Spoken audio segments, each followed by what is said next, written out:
إن الحمد لله نحمده ونستعينه ونستغفره ونعوذ بالله من شرور أنفسنا ومن سيئات أعمالنا من يهده الله فلا مضل له ومن يضلل فلا هادي له أشهد أن لا إله إلا الله وحده لا شريك له وأشهد أن محمدا عبده ورسوله لا نبي ولا رسول بعده قال الله تبارك وتعالى في كتابه الكريم يا أيها الذين آمنوا اتقوا الله حق تقاته ولا تموتن إلا وأنتم مسلمون أما بعد فإن أصدق الحديث كتاب الله وخير الهدي هدي محمد صلى الله عليه وسلم وشر الأمور محدثاتها وكل محدثة بدعة وكل بدعة ضلالة وكل ضلالة في النار. Ma'asyiral muslimin, hadirin dan hadirat jamaah Masjid Maulidiyah yang semoga senantiasa dalam limpahan rahmat dan berkah Allah Jalla wa'ala. Alhamdulillah, puja dan puji syukur kita panjatkan kehadiran Allah Tabaraka wa ta'ala atas segala karunia dan nikmat-nikmatnya yang mana menjelang dari 10 atau 9 malam dari datangnya bulan suci Ramadan, Allah Subhanahu wa ta'ala banyak memberikan nikmat kepada kita dalam iman, dalam Islam, dalam sunnah dan dalam tauhid kepada Nabi, kepada Allah Jalla wa'ala, di atas sunnah Nabi kita sallallahu alaihi wasallam. Maka semoga Allah istiqomahkan kita di atas jalan yang lurus tersebut, bukan hanya di Sya'ban ini tapi juga sampai Ramadan, sampai Syawal dan sampai kematian menjemput kita. Amin ya rabbal alamin. Kita meminta kepada Allah, Allahumma inna nas'aluka ilman nafi'an wa na'udzubika min ilmin la yanfa' wa min qalbin la yakhsha' wa min nafsin la tashba' wa min da'watin la yustajabu laha. Allahumma aslih waliya amrina wa wulata umuril muslimin. Allahumma ansur ikhwana al-muslimin al-mustadafina fi kulli makan ya rabbal alamin. Kaum muslimin dan kaum muslimat yang semoga dirahmati oleh Allah Subhanahu wa taala, di pertemuan kita kali ini insyaallah taala akan membahas berkaitan dengan keyakinan-keyakinan yang nyeleneh atau menyimpang ketika ada di bulan Sya'ban. Yang mana kenapa pembahasan ini dibahas atau menjadi sebuah perkara penting? Karena ini berkaitan permasalahan akidah. Kenapa masalah ini penting? Karena masalah ini berkaitan dengan akidah. Yang mana akidah itu simpelnya adalah keyakinan.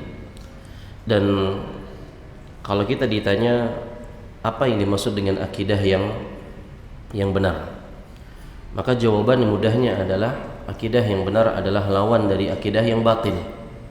Jadi akidah yang hak, akidah yang benar, keyakinan yang benar, lawannya adalah akidah yang batil.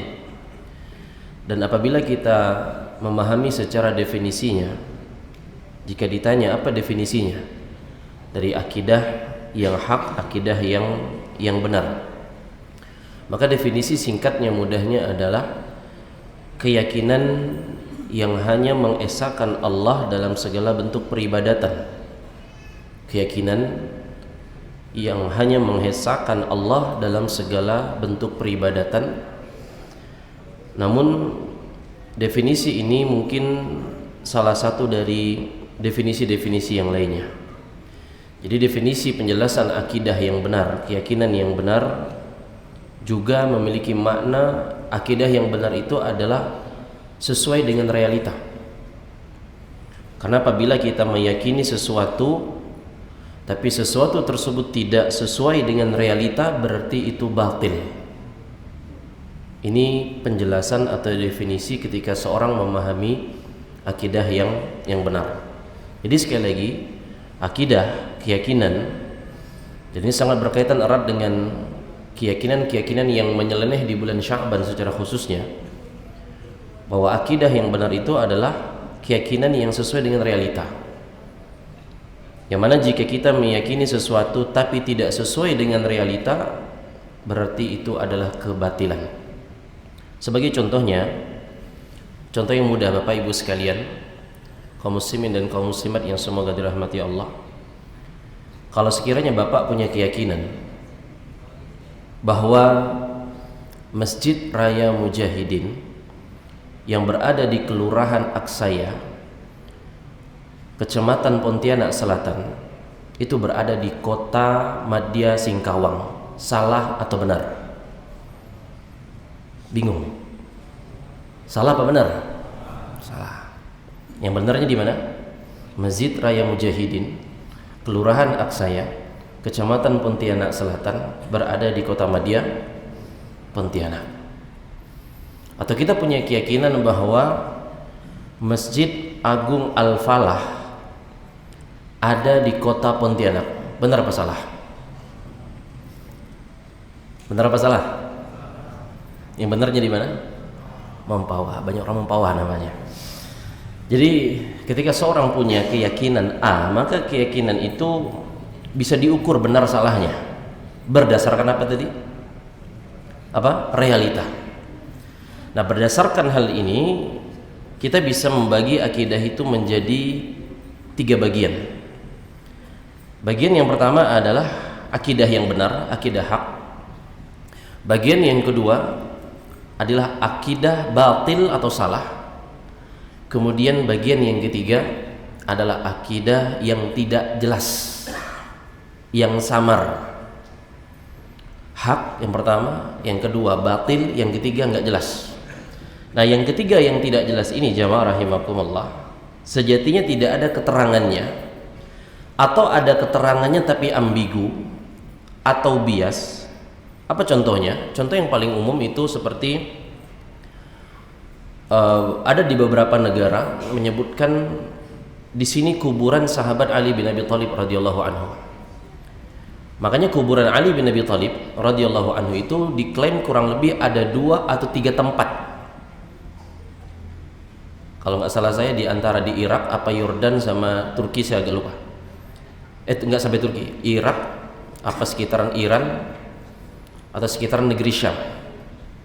Begitu pula kuburan Fatimah radhiyallahu anha yang juga diklaim lebih dari 1. Bahkan kuburan Nabi Musa alaihi salam ada yang mengklaim ada di Yordania, ada yang mengklaim ada di Palestina. Nah, mana yang benar? Keyakinan mana yang akan kita tanamkan bahwa mana kuburan Ali yang benar, mana kuburan Fatimah yang benar, mana kuburan Nabi Musa yang benar? Masing-masing mengklaim. Sementara kita tidak bisa mendatangkan bukti yang jelas secara validitas sejarahnya dari pemakaman tersebut. Maka apabila seperti ini jamaah rahimakumullah, jika tidak ada keterangan yang pasti, keterangan yang valid, maka yang lebih tepat dalam agama kita dituntunkan apa? Jangan diyakini secara mutlak. Jangan diyakini secara mutlak. Sebagaimana Nabi kita sallallahu alaihi wasallam pernah mengajarkan ketika datang cerita atau kisah Israiliyat, kisah-kisah dari Bani Israel. Apa kata Nabi kita? La tusaddiqu ahlal kitabi wa la tukadzibuhum. Jangan kalian benarkan dan jangan kalian dustakan. Karena bisa jadi mungkin ini hanya cerita, tetapi wallahu alam kebenarannya tidak bisa kita validitas. Nah, yang paling parah jelas dari 3 macam akidah tadi, hak, batil, yang ketiga masih ambigu. Yang paling parah jelas nomor berapa? Nomor 2. Karena keyakinannya batil atau salah. Dan celakanya lagi keyakinan yang batil ini dipertahankan turun menurun. Dan di antara alasan mengapa orang-orang mempertahankan keyakinan batil, apa di antara alasannya? Di antara alasannya karena adanya harapan-harapan besar, ekspektasi yang tinggi, yang mana rata-rata keyakinan batil ini diiringi dengan harapan yang bombastis, harapan yang tidak realitas, harapan yang tidak masuk akal. Tetapi karena orang punya harapan, semua kita punya harapan, maka dijadikanlah hal itu keyakinan, jadi akidah. Nah, maka akidah yang lurus sebagaimana yang kita ketahui itu bersumber dari apa, Pak? Akidah yang lurus sumbernya dari yang pertama Al-Quran, yang kedua As-Sunnah Nabi SAW, dan yang ketiga ijma, kesepakatan ulama kaum muslimin. Ada nggak yang keempat? Kias misalnya? Enggak, karena akidah kata para ulama tidak bisa dikiaskan. Akidah tidak berlaku kias atau analogi, karena hukum kias itu, analogi ini berlaku dalam hukum fikih. Tapi para ulama sebagian menyebutkan dari akidah yang lurus itu sumbernya dari Al-Quran, As-Sunnah atau Al-Hadis yang sahih. Kemudian juga sebagian mereka menyebutkan ijma ulama kaum muslimin, dan selanjutnya adalah dengan indra. Dengan indra. Ada indra? Nggak ada. Apa maksudnya indra di sini? Maksudnya adalah akidah yang lurus itu ketika, contohnya misalnya Bapak melihat kejadian di tanah suci, ya. Misalnya Bapak, semoga berikan rezeki bisa ke tanah suci, nggak amin, amin. Gitu. Ngelihat ada orang berkerumun, berebut apa? Minum air. Air apakah itu? Bagi yang belum pergi sama yang udah pergi insya Allah tahu apa? Air apa? Air apa? Ambigu masih. Subhanallah, air Zam-Zam jemaah. Air Zam-Zam. Saat Bapak memperhatikan dan menyaksikan itu dan menceritakannya di Indonesia secara jujur, nggak ditambah-tambah, nggak dikurang-kurangi, maka indera kita itu bisa memberikan kesimpulan bahwa informasi ini layak diyakini kebenarannya. Layak nggak orang itu ngantri rebutan juga ingin minum air Zam-Zam? Layak, valid, begitu.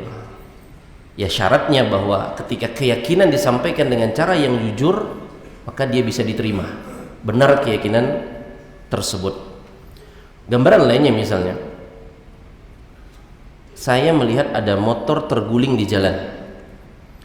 Saat saya bercerita tentang motor yang terguling di jalan, berarti saya menyampaikan sesuatu berdasarkan apa yang saya ketahui melalui indera penglihatan saya. Yang mana mungkin Bapak, Ibu sekalian mungkin juga punya pengalaman yang tidak saya miliki, dan sebaliknya. Maka disinilah saat kita berbagi menyampaikan cerita yang benar, kita meyakini kebenaran itu melalui indera kita. Nah disinilah sebaliknya, akidah yang batil itu juga bisa bersumber dari apa? Dari indera jemaah. Dari salah tafsir atau salah eksperimen yang keliru. Namun sumber utama dari akidah batil, kata para ulama, umumnya biasanya adalah mitos. Sumber akidah yang batil umumnya berasal dari mitos. Yang mitos itu tidak jelas tapi diyakini. Yang landasan mitos ini biasanya juga dongeng. Makanya dahulu orang-orang musyrik menuduh Al-Quran sebagai apa, diantaranya dalam Al-Quran Allah katakan asatirul awwalin. Apa arti asatirul awwalin? Dongeng orang-orang dulu. Allah Subhanahu wa ta'ala membantah pernyataan orang-orang musyrikin tadi bahwa ini dongeng orang-orang dulu. Kalla bal rana ala qulubihim ma kanu yaksibun. Sekali-kali enggak demikian kata Allah. Bahkan apa yang mereka kerjakan itu telah menutupi hati mereka. Karena mereka menolak keyakinan akidah kebenaran sebab maksiat yang mereka lakukan. Nah kemudian juga kata para ulama, apa diantara penyebab orang itu berada pada keyakinan atau akidah yang batil selain mitos yang mereka dari dongeng-dongeng itu? Apa diantara sumber keyakinan mereka keliru, menyimpang? Budaya. Misalnya dalam budaya kita Umumnya ya, ketika ada gerhana bulan, yang katanya kalau gerhana bulan itu bulannya dimakan sama raksasa kata gitu ya. Akhirnya orang disuruh bangun, ngapain? Takbiran apa selawatan? Enggak, bukan takbiran, bukan selawatan, tapi suruh mukul siapa? Mukul Muhammad Ali atau mukul Conor McGregor gitu kan. Mukul kentongan tiang listrik kan begitu. Tambah lagi tiang sekarang ada tiang IndiHome kan begitu. Makin banyak tiangnya. Tiang dipukul supaya bangun agar raksasa nggak makan bulan kan gitu. Nah, ini contoh keyakinan yang bersumber dari budaya. Jadi selain budaya dan dongeng, ada juga yang menjadi sumber akidah keyakinan yang tidak benar, akidah batil, berasal dari apa? Mimpi yang enggak jelas, mimpi yang datang dari syaitan. Dan mimpi itu kata para ulama ada 3 kategori. Yang pertama mimpi busyra minallah, mimpi kabar gembira dari Allah. Kemudian yang kedua mimpi adghathus syaitan, mimpi berupa gangguan syaitan. Kemudian yang ketiga mimpi hadithun nafs, bawaan perasaan, banyak utang dikejar-kejar dalam mimpinya begitu. Nah, itu biasanya mimpi karena bawaan perasaan. Ini 3 macam kata para ulama. Yang mana jika mimpi dijadikan dasar keyakinan, apalagi perkara ghaib, ini batil. Ini enggak boleh. Kemudian juga kata para ulama, apakah akal atau logika seseorang bisa dijadikan sumber akidah atau keyakinan? Akal yang murni itu bisa dan boleh digunakan dalam urusan-urusan dunia, enggak masalah. Tetapi untuk urusan ghaib, akal tidak bisa menjangkaunya. Bayangkan bagaimana mungkinkah akal bisa menerawang hal ghaib? Yang mana apabila ada seorang profesor sains yang mengumpulkan hadis tentang neraka Allah, lalu profesor sains ini menghitung berapa suhu neraka tersebut dengan teori fisika, hasilnya sekian-sekian katanya. Nggak bisa, hal gaib tidak bisa diteorikan seperti itu. Atau orang profesor intelek dalam transportasi, penerus Pak B.J. Habibie misalnya rahimahullah, menghitung berapa kecepatan buruk yang mengantar Nabi SAW berjalan dalam satu malam dari Mekah ke Baitul Maqdis, lalu kembali dalam waktu kurang dari semalam. Ini mustahil. Keyakinan seperti ini mustahil dijangkau akal. Maka daripada itu akal tidak boleh merekayasa tentang Tuhan, tentang wahyu, apalagi perkara-perkara gaib tanpa landasan wahyu tersebut. Maka sekarang kita kembali kepada apa judul kita? Keyakinan-keyakinan aneh nyeleneh di bulan Sya'ban. Keyakinan aneh di bulan Sya'ban. Yang mana sumber keyakinan di bulan Sya'ban ini adalah di antara sumber akidah atau keyakinan yang nyeleneh, yang menyimpang, yang kadang ngawur ataupun karangan.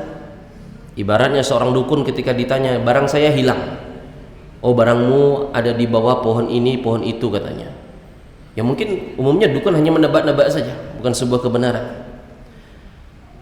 Atau orang-orang yang mengklaim bahwa zaman sekarang Imam Mahdi sudah muncul, sedang kuliah S3 di Universitas Islam Madinah katanya. Percaya antum? Atau ilmu cok kali cok gitu loh, ilmu cocok logi yang meramalkan dulu di tahun 2012 bulan 12 tanggal 12 akan terjadi kiamat. Sampai-sampai sebagian orang menjual rumahnya dan pindah ke puncak gunung karena takut terjadi banjir besar, padahal setelah ditunggu dan sekarang sudah 2026 tidak terjadi apa-apa. Atau hal-hal yang lainnya yang menunjukkan keyakinan-keyakinan yang tidak ada landasan yang benar. Maka kembali lagi jamaah rahimakumullah, keyakinan aneh nyeleneh di bulan Sya'ban. Yang pertama yang paling umum, siapa yang tahu? Bulan ini diyakini sebagai bulan,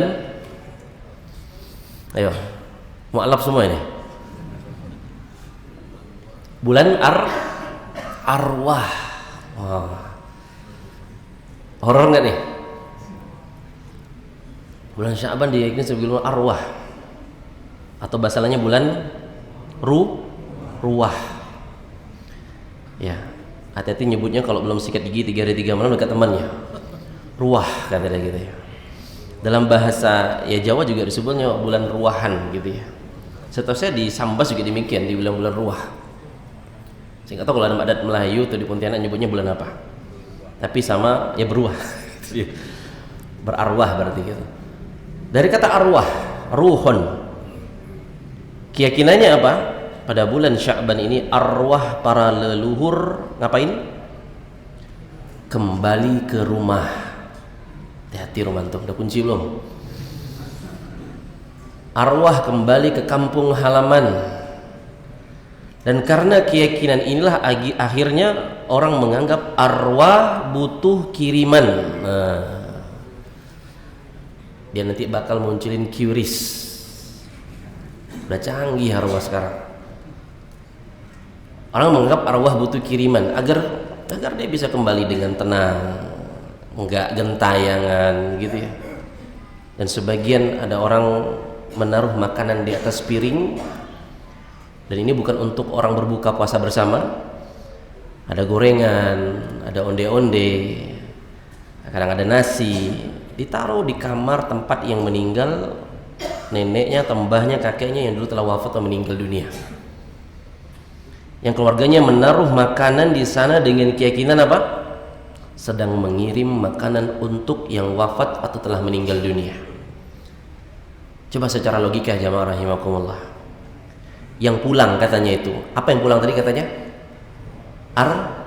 Arwah. Kalau sekiranya jasadnya yang pulang, kalau sekiranya jasadnya yang pulang, tentu apa yang terjadi? Kuburan-kuburan akan terbongkar. Jadilah mereka ya zombie gitu ya. Keluar dari kuburan, wah heboh itu. Pasti penuh tanah di sepanjang jalan Danau Sentarum kalau sebelah pemakaman situ ya. Kuburan terbongkar. Tapi yang mereka yakin kan bukan jasadnya, apa yang datang? Arwahnya. Tapi pertanyaan logisnya selanjutnya adalah, apakah arwah makan onde-onde? Apakah arwah makan gorengan? Apalagi bakwan lawit? Mending untuk kita kan begitu. Ya tentu tidak. Dan ada juga yang sebagian mengaku dia punya masalah yang mirip nama maskapai penerbangan dari India. Namanya itu apa? Indigo. Gitu. Mengaku bisa ngelihat arwah, lalu bilang, bapakmu ini yang udah wafat katanya lagi lapar dia. Ya, dia mau bakwan lawit, jangan lupa sambalnya katanya begitu. Dia bisa ngelihat. Dibelikanlah sama sang anak, sama sang keluarga, ditaruh di kamar atau ruang tamu ayahnya. Ini aneh. Tapi nyatanya keanehan ini dipercayai, diyakini menjadi akidah oleh sebagian orang. Ya, yang seharusnya orang itu waras ketika melakukan hal tersebut. Padahal Allah Subhanahu wa taala berfirman dalam surah Al-Mu'minun ayat 99 sampai ayat yang ke-100, 99 100, Allah berfirman bahwa ketika kematian mendatangi seseorang, hatta idza jaa ahadahumul maut qala rabbirji'un.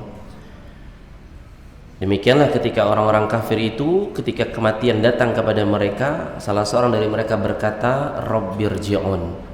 Wahai Rabbku, kembalikanlah aku ke dunia.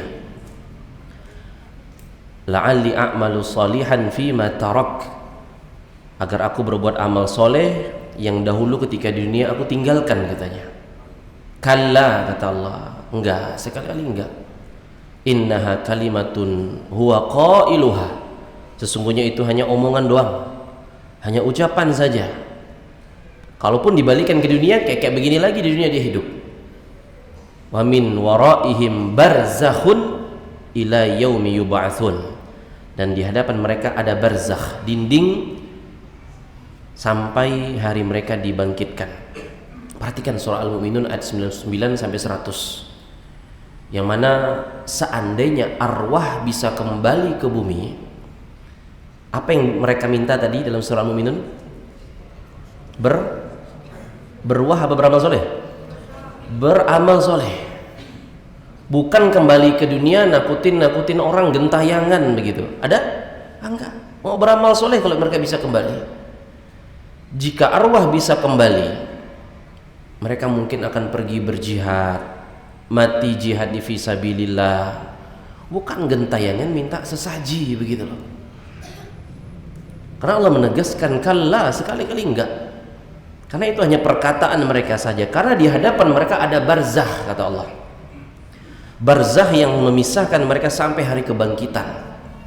Dan barzakh ini Allah gambarkan juga dalam surah Ar-Rahman, marajal bahraini yaltaqiyan.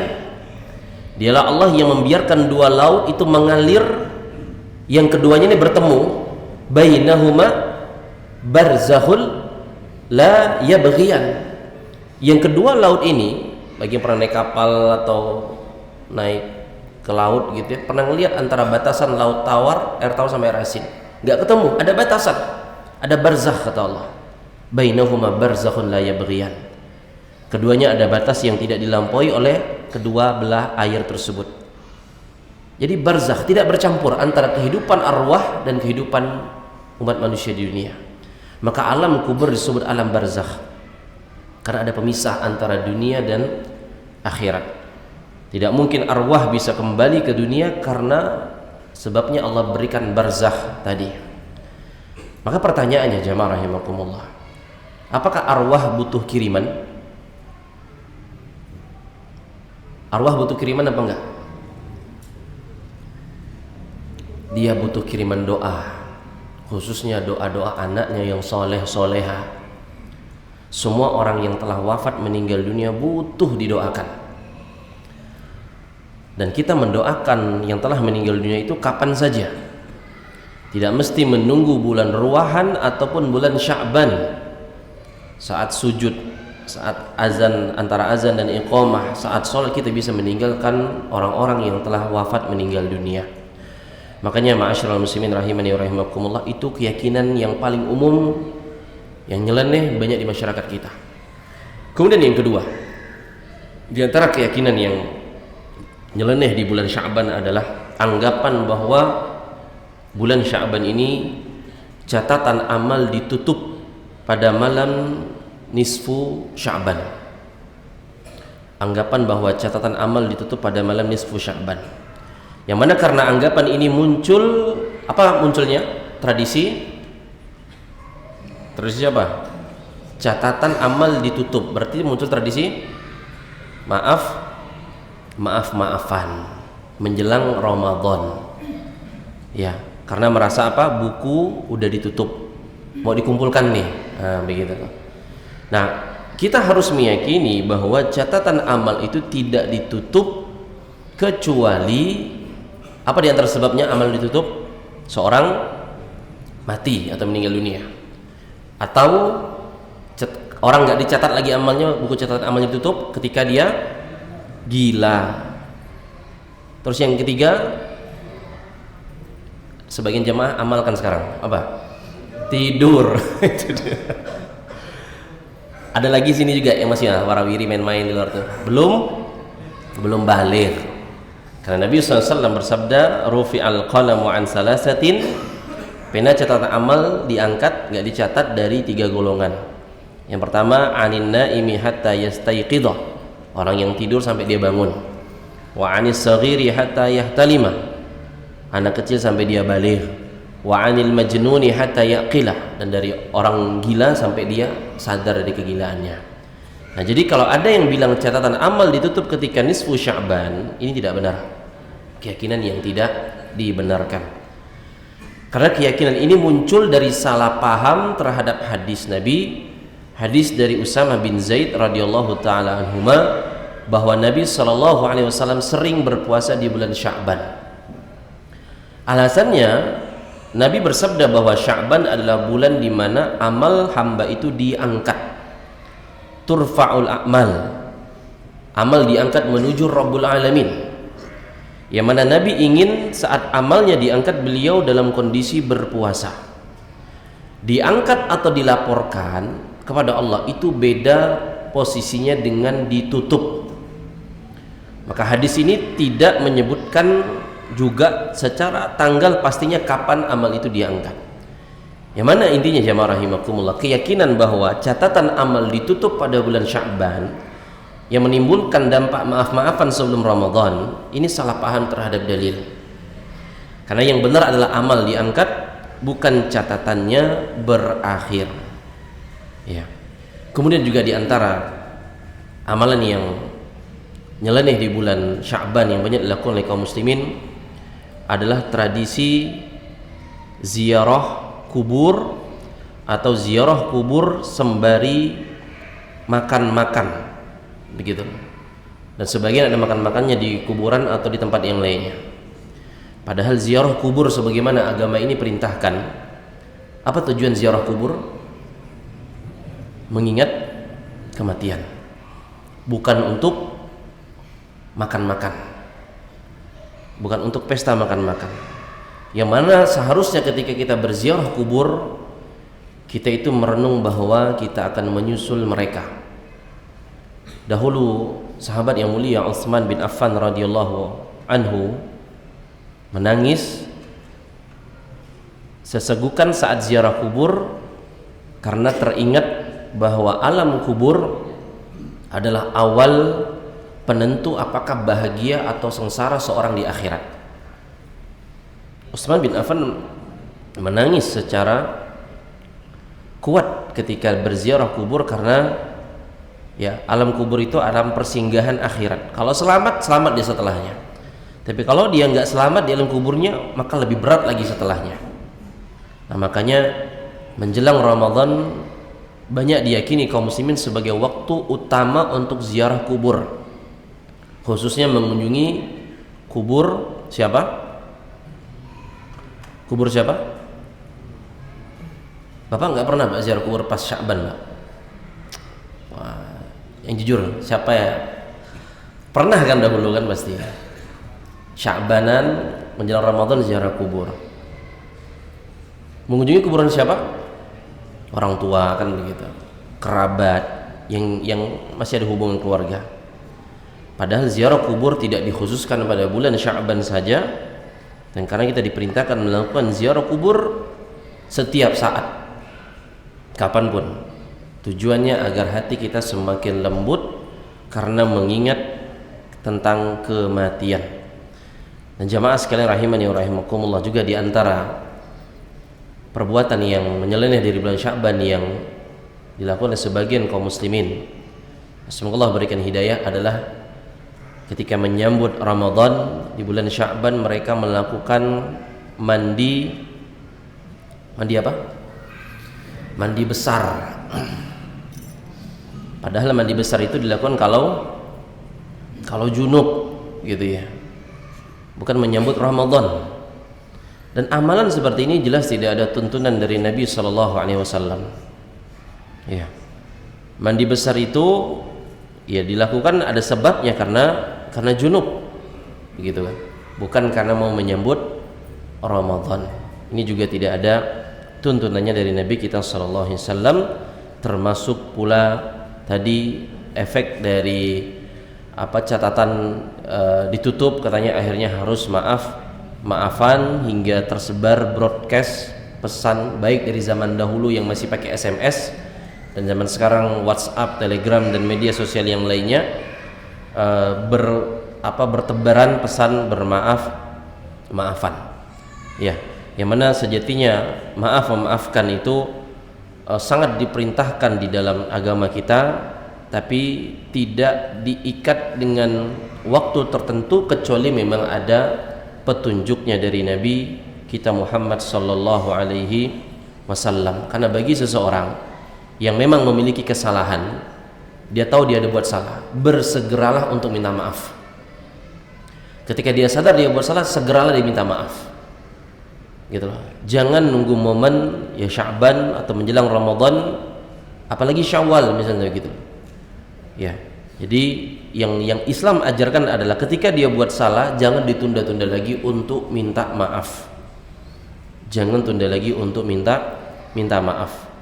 Karena sejatinya dendam, permusuhan, dan itu masih ada dalam dada seorang hamba akan menjadi penyebab terhalangnya hamba ini dari berbagai kebaikan. Dia akan berat dalam beramal soleh ketika dirinya, hatinya masih disimpan dengan dendam, permusuhan, dan sulit memaafkan ataupun meminta maaf. Makanya itu yang harus kita luruskan dan kita perbaiki lagi bersama-sama sembari mengingatkan orang-orang di sekitar kita tersebut. Hadirin dan hadirat, Bapak Ibu sekalian yang semoga dirahmati oleh Allah Subhanahu wa taala. Kita sudah semakin mendekati Ramadan. Sudah mendekati penghujung dari bulan Sya'ban, bulan yang Nabi kita sallallahu alaihi wasallam sebutkan bulan yang sering dilalaikan oleh manusia.